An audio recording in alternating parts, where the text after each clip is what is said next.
사소한 행동 하나가 비극을 낳는다. 여느 날과 다를 것 없는 평범한 일상. 갑작스러운 폭발음이 들려왔다.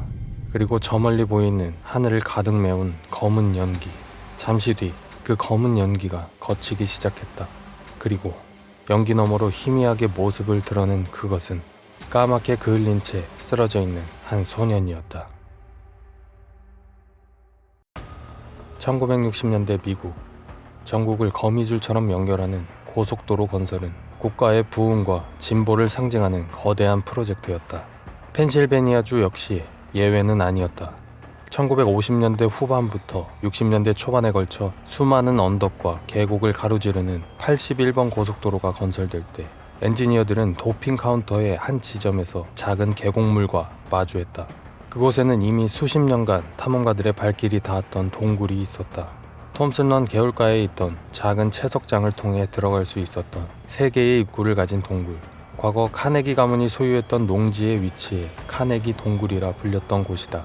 고속도로 건설 계획에 따라 이 동굴의 입구들은 모두 사라질 위기에 처했다. 하지만 1964년 6월 9일 지역 동굴 탐사 클럽 요크 그로토는 펜실베니아 교통부 펜닷에 동굴로 들어갈 수 있도록 입구를 보존해달라는 공식 청원을 제출한다. 놀랍게도 교통부는 이를 받아들였고 고속도로 중앙부에 있던 주 출입구를 길이 47.2m, 직경 91cm의 거대한 금속 파이프로 연결하여 고속도로 서쪽 부근으로 빼내는 방식으로 입구를 유지했다. 그리고 3년 후 모두에게 열려있던 이곳 카네기 동굴은 호기심과 탐험심으로 가득 찬 그들을 유혹했다. 1967년 7월 9일 일요일 오후 평소 호기심과 모험심이 강했던 해리스버그 존 해리스 고등학교 학생이었던 16세의 찰스 리히터는 친구인 제리 카일 그리고 낸시 반더레프스키와 함께 이곳 카네기 동굴로 발걸음을 옮겼다. 이 중 제리 카일만이 몇 번의 경험이 있었을 뿐 사실상 모두가 초심자와 다름없었다. 그들은 이제 막 카네기 동굴 입구로 향하는 배수관 앞에 섰다. 그때 그들과 비슷해 보이는 15세에서 20세 사이의 또 다른 무리가 탐험을 마치고 배수관 밖으로 나오는 모습이 보였다. 이곳은 당시 입장료 없이 출입이 가능했었기 때문에 젊은 10대, 20대에게는 일탈의 공간이었으며 그들의 아지트와 다름없었다. 그렇게 찰스 일행은 그들을 스쳐 지나가며 동굴로 들어가기 위해 직경 91cm의 좁은 배수관 속으로 몸을 밀어넣었다. 길이 47.2m에 달하는 이 인공 터널은 완전한 어둠에 잠겨 있었다. 손전등 불빛이 비춘 배수관의 내벽은 연결 부위를 메우기 위해 사용된 타르로 끈적였고 옷이 스칠 때마다 역한 냄새가 났다. 축축하고 차가운 금속의 감촉과 퀴퀴한 흙냄새가 온몸을 감쌌다. 그렇게 한참을 기어갔을 때 그들은 배수관 중간에서 타오르고 있는 양초 2개를 발견했다. 찰스 일행은 조심스럽게 촛불을 지나쳐 마침내 동굴의 진짜 입구에 도착했다. 세 사람은 배수관 끝에서 동굴 아래로 뛰어내렸다. 그곳은 서늘하고 습기로 가득 찬 축축한 흙냄새와 함께 전혀 다른 세상이 펼쳐져 있었다. 그들이 마주한 동굴 내부는 온통 진흙으로 뒤덮여 있었고 일부 통로는 차가운 물에 잠겨 있었다. 과거에는 더욱 아름다웠을 동굴 내부는 오랜 세월 동안 이곳에 출입한 많은 사람들의 손에 의해 심하게 훼손된 상태였지만 여전히 신비로운 모습을 유지하고 있었다. 찰스 일행은 아무것도 보이지 않는 동굴 내부에서 손전등 불빛에 의지하며 탐험을 시작했다. 15분 남짓한 시간 동안 세 사람은 진흙 경사면을 타고 장난을 치고 손전등 불빛으로 동굴 벽에 그림자를 만들기도 하며 그들만의 비밀스러운 공간을 만끽했다. 그리고 그들은 짧지만 즐거웠던 시간을 뒤로 한 채 이만 돌아가기로 한다. 그렇게 세 사람은 다시 동굴 입구와 연결된 배수관으로 향했다. 그런데 배수관에 가까워질수록 이전에는 맡지 못했던 이상한 냄새가 그들의 코를 찔렀다. 무언가가 타는 듯한 냄새였다. 그리고 손전등 빛에 의해 조금씩 드러나는 그것은 금세 동굴 내부를 가득 채우기 시작했다. 찰스 일행은 배수관으로 다가갈수록 불안감에 휩싸였다. 마침내 배수관 앞에 다다른 세 사람의 눈앞에 믿을 수 없는 광경이 펼쳐졌다.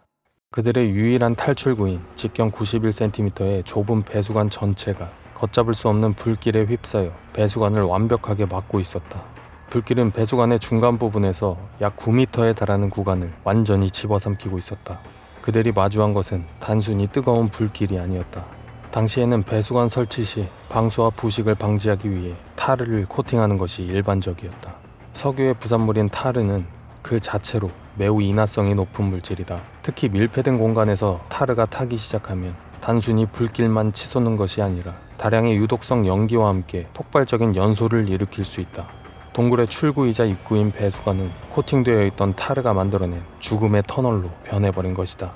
피부에 닿는 순간 심각한 화상을 입히는 직접적인 열기와 터널 안의 산소를 급격하게 태워 없애는 질식의 위험, 그리고 타르가 타들어가면서 내뿜는 검은 연기 속에 치명적인 일산화탄소와 유독가스. 이는 몇 번만 들이마셔도 정신을 잃고 즉시 죽음에 이를 수 있는 상황이었다. 그리고 그들을 그곳에 가둔 불길의 원인은 다름 아닌 배수관 안을 희미하게 밝히고 있었던 양초 2개였다. 그것은 찰스 일행이 처음 동굴 입구로 향했을 때 스쳐 지나갔던 배수관을 빠져나왔던 젊은 무리들. 그들이 아무 생각 없이 두고 나온 작은 촛불 하나가 배수관에 타르와 만나 걷잡을 수 없는 불길을 만들었던 것이다. 찰스 일행이 카네기 동굴에 머물렀던 시간은 불과 15분이었다. 눈앞에 보이는 광경에 두려움에 사로잡힌 3사람. 그들은 끊임없이 뿜어져 나오는 연기를 피하기 위해 되돌아가 동굴 내부 깊고 높은 곳으로 오르기 시작했다. 그 순간 16세의 찰스 리히터는 유독 극심한 공포에 휩싸였다. 찰스는 겁에 질려 소리를 지르며 불타고 있는 배수관으로 달려갔다. 카일과 낸시는 패닉 상태에 빠진 그를 말리려 급히 달려갔지만 말릴 틈도 없이 찰스는 죽음의 위협 속으로 스스로 몸을 던졌다. 같은 시각 동굴 근처에 살던 주민 메리 히틀리 부인은 자신의 집에서 폭발음을 들었다. 창밖을 내다본 그녀의 눈에 들어온 것은 고속도로 아래 배수관에서 새까맣게 피어오르는 연기였다. 그리고 잠시 후 찰스 리히터가 온몸에 불이 붙은 채로 굴러나와 땅 위에서 쓰러졌다.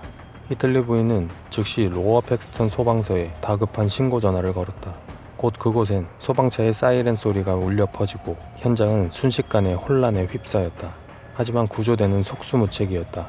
47.2m 길이의 배수관은 맹렬한 기세로 불타고 있었고 타르가 타면서 내뿜는 엄청난 열기와 유독가스를 눈앞에 두고 그 누구도 그곳에 쉽게 발을 들일 수 없었다.